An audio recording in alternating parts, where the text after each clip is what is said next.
leading, still proceeding, guide us to thy perfect light. 3 kings, 3 wise men, 3 magi. All these are the appellations given to the mysterious men who came from the east to offer adoration to the infant Jesus, being among the first to give worship to the God-child. Despite being a quintessential element to every nativity scene, the biblical account of the wise men is sparse. Only appearing in the Gospel according to Matthew, the mysterious men, without name or even number, arrived from the east after Jesus was born, following a star in search of the newly born king of the Jews. After obtaining the location of Bethlehem of Judea from Herod, they arrive at the house of Jesus and his mother, opening their treasure chests and offering gifts of gold, frankincense, and myrrh, paying homage to the child. An angel warns them not to return to Herod, and they return to their own country by way of another road, disappearing from the Gospel account as quickly as they had appeared. Yet, who were these men? Where did they come from? Were they even kings? What does it mean to call them wise men or magi? And after they left Bethlehem, what happened to them? Today, let us take a journey with the 3 wise men, both to and from the city of Bethlehem. Hallelujah, hallelujah, to heaven reply.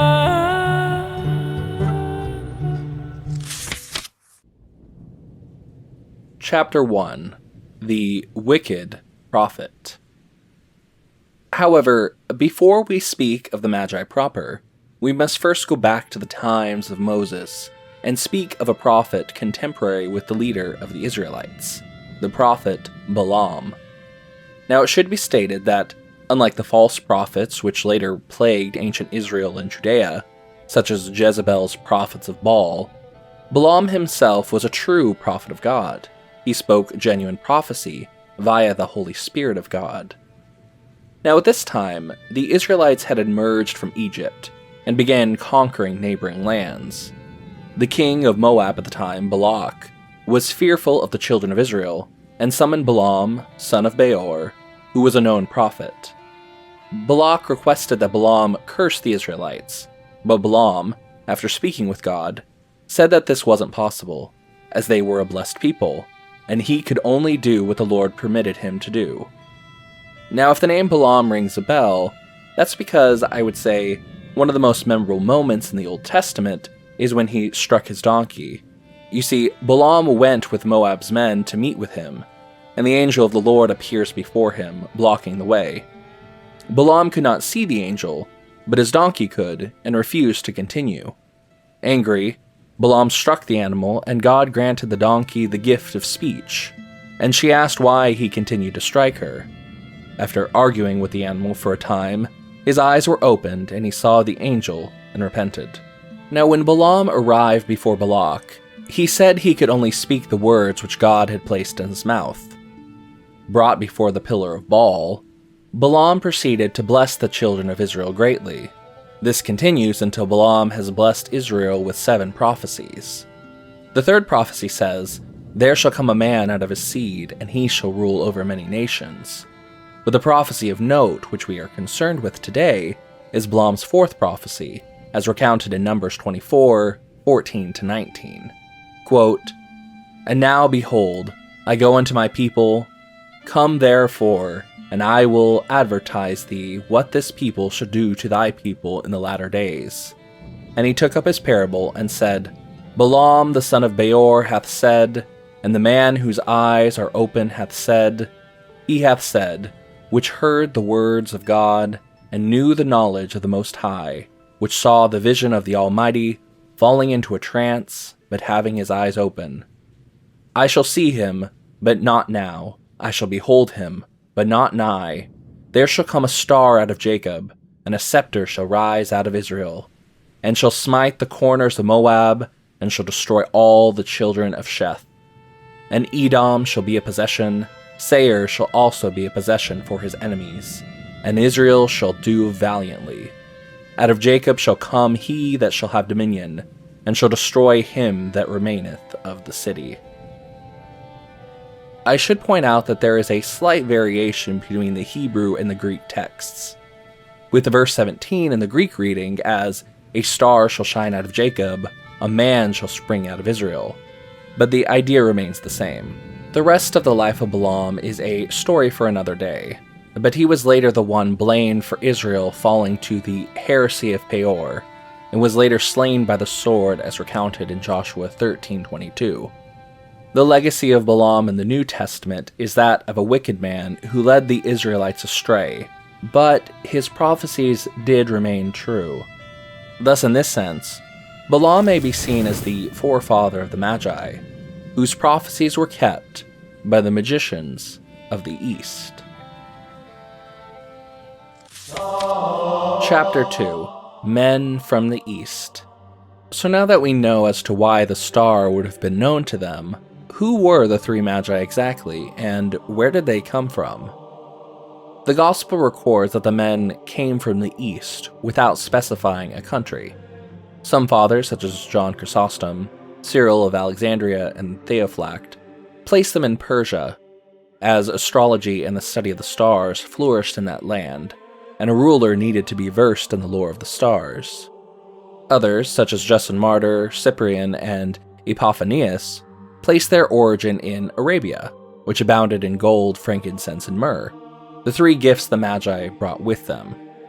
While others, such as Jerome, have them coming from Ethiopia, echoing the Queen of Sheba coming to Jerusalem to see Solomon, and as foretold by David in Psalm 67, Ethiopia shall hasten to stretch out her hand unto God. While the Gospel account does not give a number of the wise men, traditionally, they have been numbered 3, since there were 3 gifts brought, each man bringing a different gift with him. Now, I am of the opinion that differing opinions among church fathers doesn't necessarily imply disagreement, as there is always a way to reconcile their views together. So since we have 3 wise men, each bearing their own gift, and 3 possible countries of origin, it's likely that one came from Persia, another from Arabia, and the third from Ethiopia. In addition, this would also correspond to another of David's Psalms, quote, "The kings of Tharsis and the islands shall bring gifts. Kings of the Arabians and of Saba shall bring presents." In this case, Tharsis means beyond the sea, which would refer to Persia beyond the Persian Gulf. Arabia is self-explanatory, and Saba, another rendering for Sheba, would be another name for Ethiopia, and each of these nations are, to various degrees, to the east of Israel. But what does it mean to refer to these men as Magi? Magi is a term to refer to Zoroastrian priests, but in the Greek world, it came to describe any sort of sorcerer. Indeed, it's the origin of the English word of magician. So in this context, it doesn't necessarily mean that these men were all Zoroastrian priests, though it is possible that this was the case for the Persian. All in all, in this case, the 3 men would have been among the sun and star worshipping pagans, learned philosophers and astronomers at the time. They studied the stars in order to divine the ways of providence, to study nature and the celestial bodies to discover truth, and thus when a new star appeared in the sky, it no doubt caught their attention. We know they were of the educated elite, but is there any evidence that they were actually kings? Saint Dmitri of Rostov in his Lives of the Saints explains that, quote, "The wise men were also called kings, though they were not sovereigns of nations, but only princes each charged with the administration of a single city. It is customary for the rulers of cities to be called kings in Scripture, as is evident from the 14th chapter of Genesis. No one knows which cities the wise men ruled. We can, however, be certain that the Magi were 3 in number, like their gifts, and that they were from the East." He continues in explaining how, if they were from different nations, how did they come together? Quote, "Though they set out from different locations, they were guided by a single star, providence caused them to meet one another, and, after discussing the reason they were traveling, they continued their journey together, still following the celestial light foretold by the renowned stargazer of ancient times, Balaam, who said, quote, "A star shall rise out of Jacob, a man shall spring out of Israel." The three men, all having inherited the legacy of Balaam, each set out following the new celestial body which appeared in the sky, following it to find the newborn king. So let's talk about that star, what it was, how it worked, and why exactly did it appear? Chapter 3: Star with Royal Beauty Bright. O star of wonder, star of light, star with royal beauty bright. So what was the star which appeared in the sky 2,000 years ago? Firstly, it should be stated that it was not a natural star. St. John Chrysostom in Homily 6 on Matthew lays out the reasoning why. Chrysostom speculates that the star was not an astral body, but rather an invisible power, i.e. an angel, transformed into the appearance of a star. As such, it did not behave as any other star would, since it moved in a way out of alignment with the other stars to direct the Magi to Palestine, and even stood still above where the infant Jesus lay. Theophylact explains how the star did not move as the rest of the celestial bodies moved in the vault of heaven, but rather moved as they moved, resting when the wise men rested. In this sense, the angelic power in the form of the star was very similar to the pillar of fire that had led the Israelites in the wilderness as they journeyed from Egypt to the Promised Land. So too were the Magi led by a divine power to the king of the true heavenly Promised Land. Secondly, the star itself shone even in the day with great splendor, not disappearing as the moon does in the light of the day. Thus its splendor overcame even that of the sun, a supernatural light surpassing its natural rays. Thirdly, the star appeared and disappeared as it willed. After leading the wise men to Jerusalem, the star vanished, leading the three to inquire with Herod as to where the King of the Jews was to be born. The star moved and appeared with reason, and reappeared over the exact location of the infant Jesus once they had reached Bethlehem. Fourthly, expanding on this point, the star came down and stopped over the house where Mary and Jesus were, directly pointing to where the child they sought lay. It would have had to come down from heaven to pinpoint so precise a location. Now this next bit is speculation, but as to the identity of the angel who appeared as the star, I think it is likely that it was the Archangel Gabriel, given his extensive role during the incarnation of Christ. Gabriel was the angel who appeared to Zechariah, the father of John the Baptist, about his coming son, and appeared to the Virgin Mary to announce her coming son. And since she was not shocked by Gabriel's appearance, church tradition explains that Gabriel had appeared to her before, while she was still a temple virgin. And it's very likely he was the angel who also appeared to Joseph twice, firstly to assure him of Mary's innocence, and secondly, to warn him of Herod's plot against the child. Given the quintessential role Gabriel was given, I believe he was also the star which guided the Magi as well. And it should be noted that the name Gabriel means man of God. St. Proclus of Constantinople explains how deep the connection the archangel's role was to the incarnation. Quote, "You should also pay attention to the name of the archangel. He who brought the glad tidings to Mary was called Gabriel. What is the meaning of Gabriel? God and man. Now he of whom Gabriel was bringing these tidings was God and man, and thus his name was an anticipation of the miracle, given to assure us of the incarnation."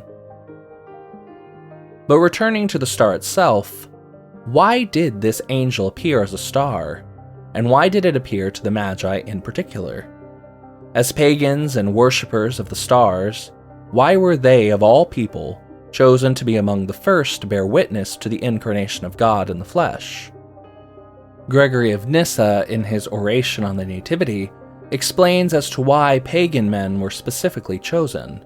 Quote, But let us return to the present joy, which the angels proclaim to the shepherds, which the heavens declare to the Magi, which the spirit of prophecy announces through many and sundry utterances, so that the Magi may become heralds of grace. For he who makes the sun rise on the just and the unjust, who sends rain on the evil and on the good, has brought the ray of knowledge and the dew of the Spirit even to the mouths of foreigners, so that the truth is confirmed all the more for us by the testimony of our adversaries. You hear the soothsayer Balaam declaring to the foreigners by a higher inspiration that a star shall rise out of Jacob. You see the Magi, who derive their ancestry from him, observing, according to the prediction of their forefather, the rising of the novel star, which, contrary to the nature of all other stars, alone partook of motion and rest, proceeding according as it had need of either of these states. The Incarnation was truly a universal event. Though Christ came from and to the Jews, by choosing the Magi as heralds of God, this demonstrates that Christ truly came for all. Even the pagans and their sorceries and divinations were given a special grace and wisdom of the truth, which would be revealed to all. No one was left in complete darkness. Likewise, as St. Theophylact explains, the Magi came also as a condemnation for the disbelieving Jews as well. Quote, "Why did the Magi come? For the condemnation of the Jews. For if the idolatrous Magi believed, what defense could the Jews give?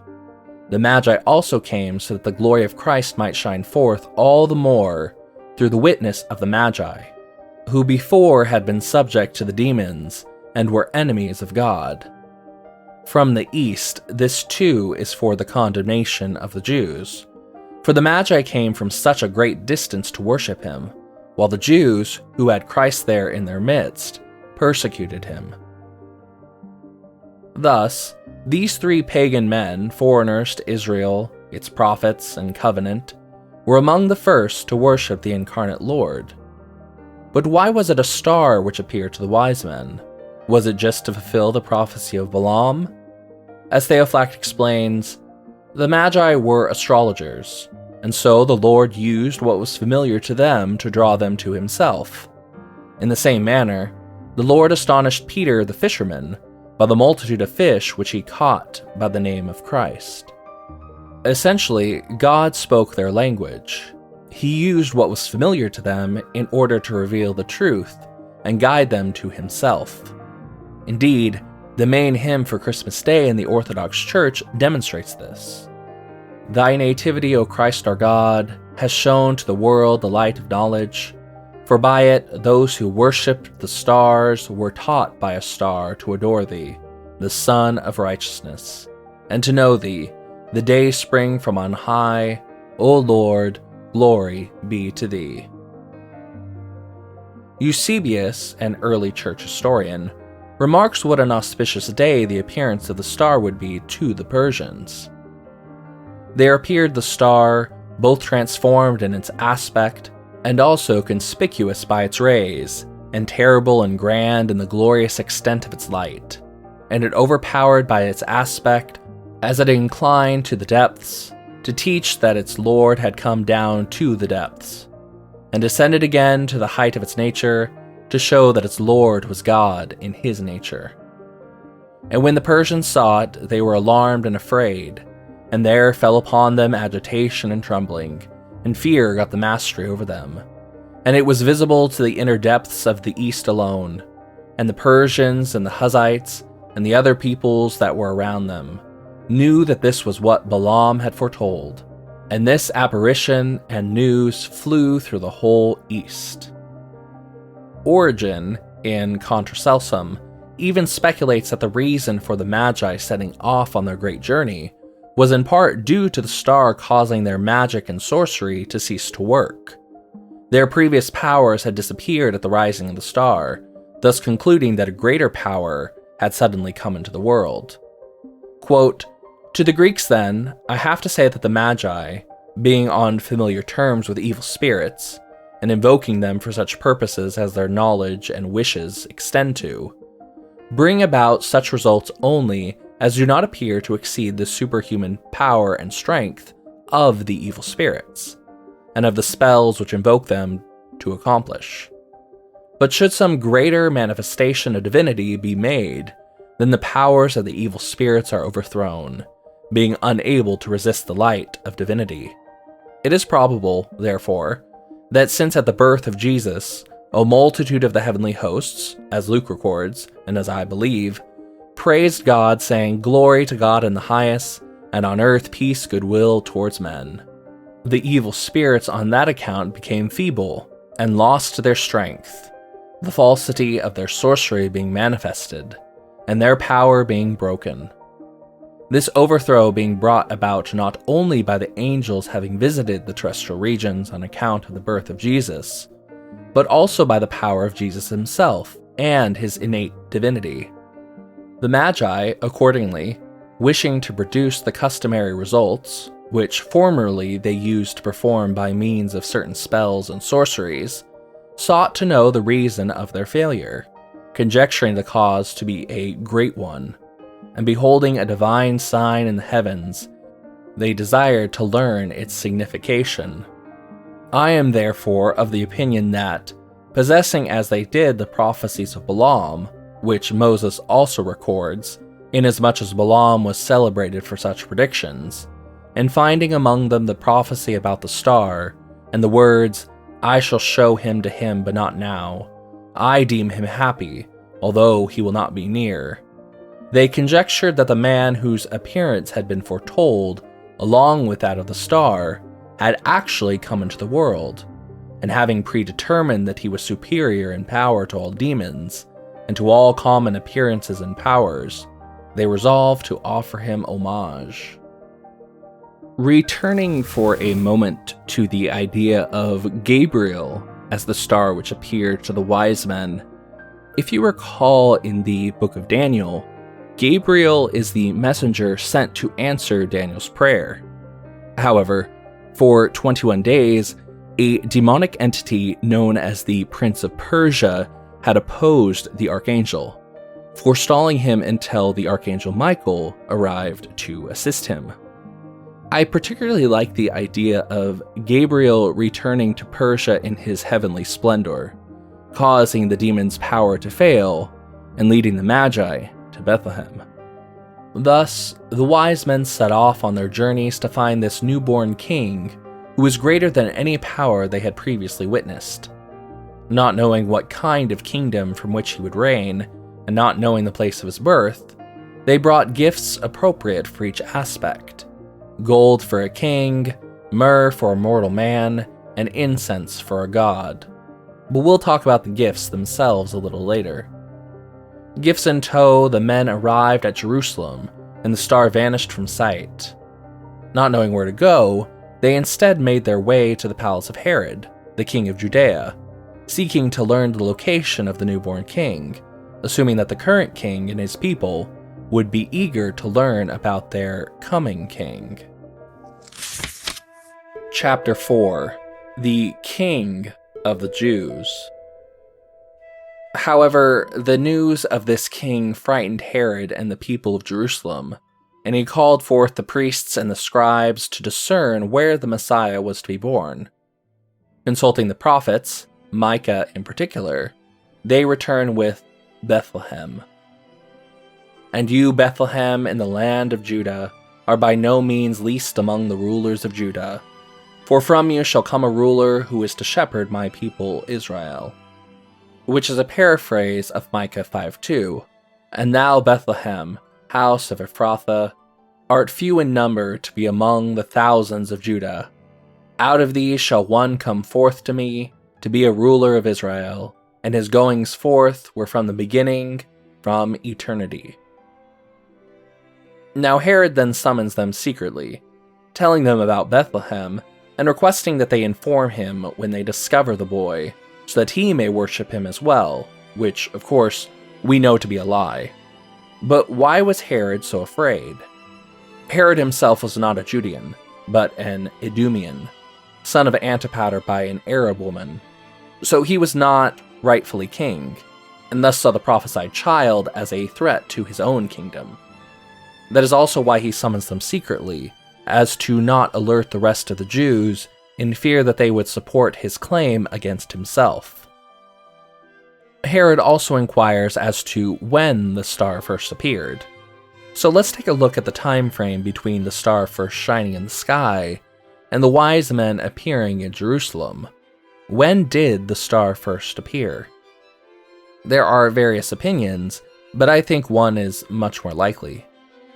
Some of the opinions that the star appeared before Christ was born, possibly at the Annunciation, when Gabriel announced Mary would bear a child, and thus the three would have arrived at Bethlehem when the infant Jesus was still in the manger in the cave.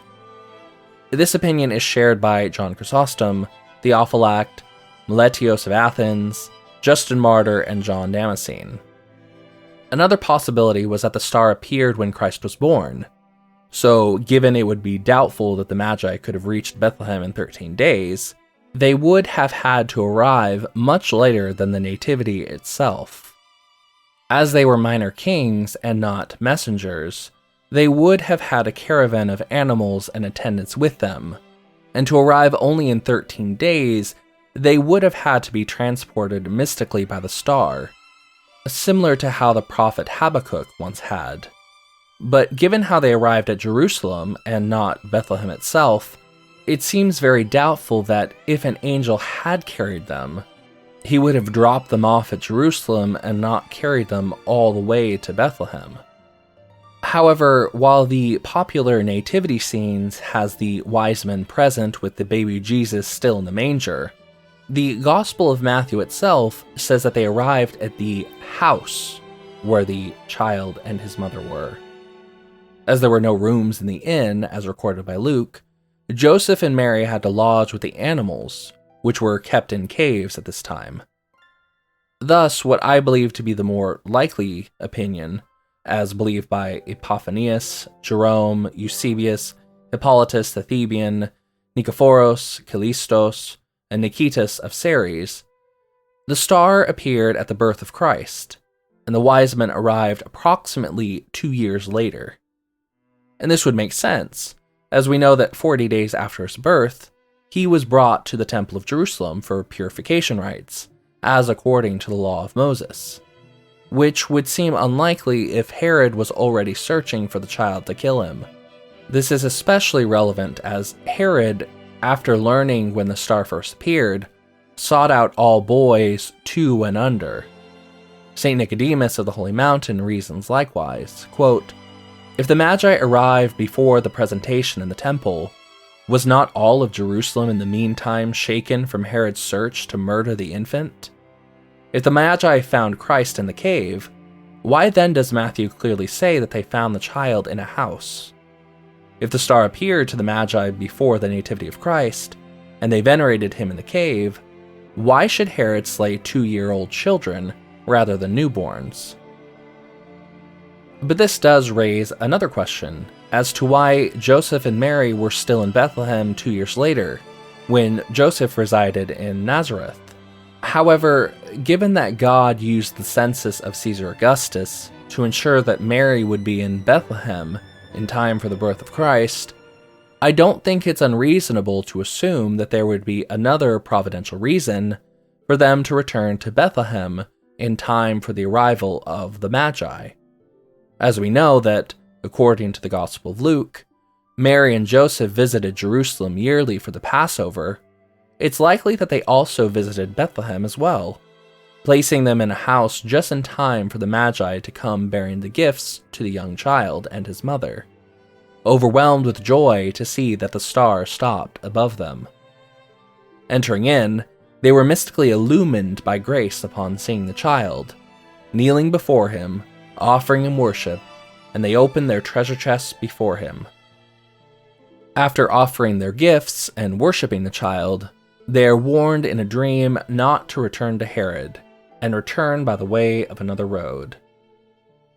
In fact, church tradition states that the monastery of St. Theodosius, 8 kilometers east of Bethlehem, was built around the cave where the Magi rested, after delivering their gifts to the newborn Christ. But let us now focus on the progression of the Magi. First, they were guided by a star and faith in an ancient prophecy, as the stars were all that they knew. Then, arriving in Jerusalem, they are taught by the prophet Micah as to where the Christ were to be born. And finally, no more stars, no more prophets. They are spoken to directly by means of an angel in their dreams. After having seen the Christ child themselves, their eyes were opened, no longer seeing in signs or hearing by prophets, but being fully enlightened by the true light of Christ. St. Romanos, in one of his hymns for the Nativity, shows this progression from the perspective of the Magi themselves. Quote, "For Balaam laid before us precisely the meaning of the words he spoke in prophecy, when he said that a star would dawn, a star that quenches all prophecies and auguries, a star which resolves the parables of the wise, and their sayings and their riddles, a star far more brilliant than the star which has appeared, for he is the maker of all stars, of whom it was written of old, from Jacob there dawns a little child, God before the ages." Again, as the star they followed was but an angel in the appearance of a star, now enlightened, they no longer need to be spoken to through star lore, but the angel can speak divine words to them directly to warn them of Herod.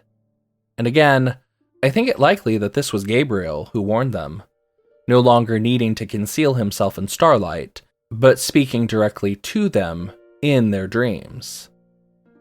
St. Gregory the Dialogus, Pope of Rome, also explains spiritually what it means for them to depart another way. Quote, "We may learn much from this return of the Magi another way.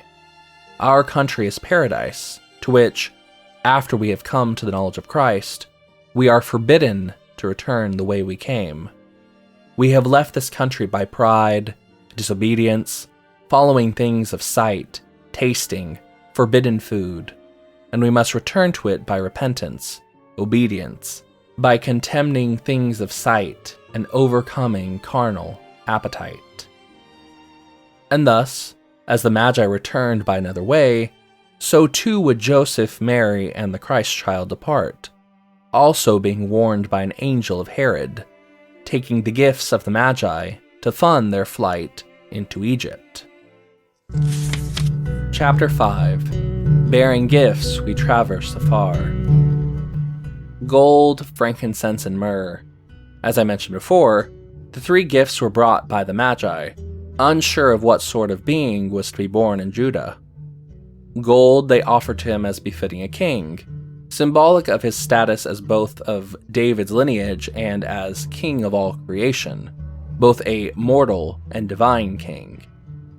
They offered frankincense as befits a god, as we burn incense to the divine, and myrrh as befits a man who would die, as sweet-smelling myrrh was used to prepare the dead for burial, to desiccate the body to prevent decay, and worms from breeding. And thus, three gifts were brought to one of the Trinity, acknowledging his kingship, but also his two natures of mortal and divine. They demonstrate his threefold ministry as well, royal, priestly, and prophetic, with gold representing the royal virtues of an immortal king, frankincense as he would be the high priest, and myrrh as the prophetical or sacrificial role he was to serve. Not just that though, each of the three gifts represent an immortality or immutability to themselves. Regardless of the passage of time, gold keeps its luster, frankincense can still burn, and myrrh keeps its fragrance. Just as Christ and his works would be eternal, so too is this represented in the Magi's gifts. As the Magi offered gold, frankincense, and myrrh, so too the Lord in return offered his kingly virtue, his godly prayer, and his suffering and death. But what happened to the gifts? As we know from Scripture, Joseph was not a rich man. as he offered 2 turtle doves for the dedication of Christ in the temple, as according to the law, as Leviticus 12:8 states, that if a mother cannot afford a lamb to offer, she may offer 2 turtle doves instead. Therefore, it is most likely the case that the gifts of the Magi were used to fund the family's escape into Egypt until the threat of Herod had passed. Likewise, I also think this lends credence to the idea that they did not receive the gifts of the Magi until long after the dedication, for if they had plenty of gold from the gifts of the Magi, they would have been able to afford a lamb for sacrifice at the temple. Church tradition also says that the Theotokos, the Virgin Mary, had kept a portion of the gifts as well. Just as Luke says that she kept the spiritual words concerning her son in her heart, so too it is reasonable to have kept a portion of the earthly things related to him as well.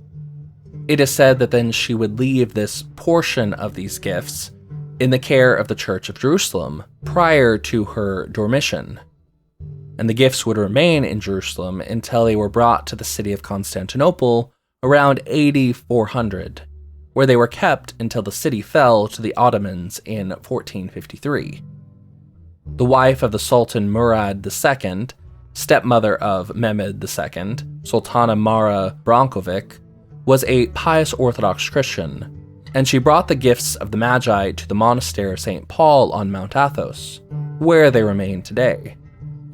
The gifts on Mount Athos consist of 28 engraved coins of various shapes, and 62 spherical beads of the frankincense and myrrh. So we now know what happened to the gifts of the Magi, but what of the Magi themselves? Chapter 6. Sounds through the Earth and Skies. A 6th century text titled Excerpta Latina Barbari was a Latin translation of a lost Greek original, probably coming from Alexandria, and it is the first record we have of the names of the Magi: Melchior, Caspar, and Balthazar. A 7th century text attributed to St. Bede, titled Excerpta et Collectania, gives a bit more detail about the 3. Quote, "The Magi were the ones who gave gifts to the Lord. The first is said to have been Melchior, an old man with white hair and a long beard, who offered gold to the Lord as to a king. The second, Caspar by name, young and beardless and ruddy complexioned, honored him as God by his gift of incense, an oblation worthy of divinity. The third, black-skinned and heavily bearded, named Balthazar, by his gift of myrrh testified to the Son of Man, who was to die." In this we see Melchior as coming from Arabia, Caspar from Persia, and Balthazar from Ethiopia, and in them we see them as representatives of the 3 main races of men as descended from Noah's sons, the Arab coming from Shem, the Persian from Japheth, and the Ethiopian from Ham. So in these 3 men, it may be said that the entire human race came together and were invited to worship the incarnate God at his nativity. From Bethlehem, they returned to their homes until 40 years later, just as they had once journeyed from the east, bringing news of the newly born king. Another mysterious man journeyed from the west, bearing tidings of the resurrected Lord. As the Apostle Thomas passed through the nations and through Persia on his way to India, it is said he revealed to the Magi what had happened to the child they had visited so long ago, and then baptized them. Now being baptized, they had surrendered their lofty positions to spread the gospel and to spread their previous wealth to the poor.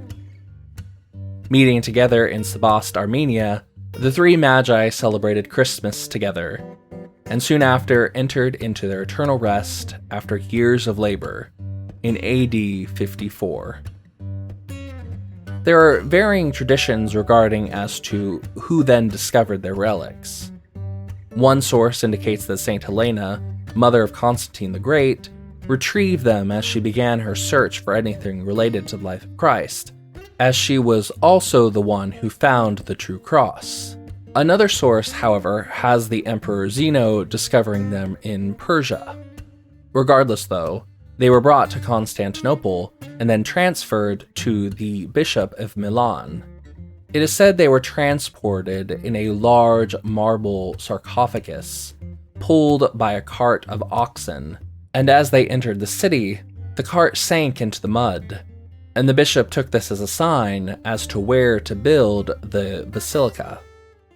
Then, in 1164, after the Holy Roman Emperor Frederick Barbarossa captured the city, he took the relics of the Magi and presented them as gifts to the Archbishop of Cologne, which has since been the site of pilgrimage for the Magi ever since, though a portion of the relics were returned to Milan in 1904.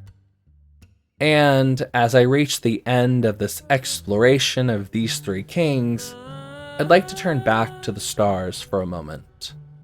The classic constellation known as Orion's Belt, consisting of three bright blue stars in the night sky, is also known as the Three Kings. I think it fitting that the three Magi, who once worshipped the stars and followed one for many miles to find the true dayspring light, should be honored and memorialized with three stars of their own. I hope everyone had and has a very Merry Christmas and Three Kings Day.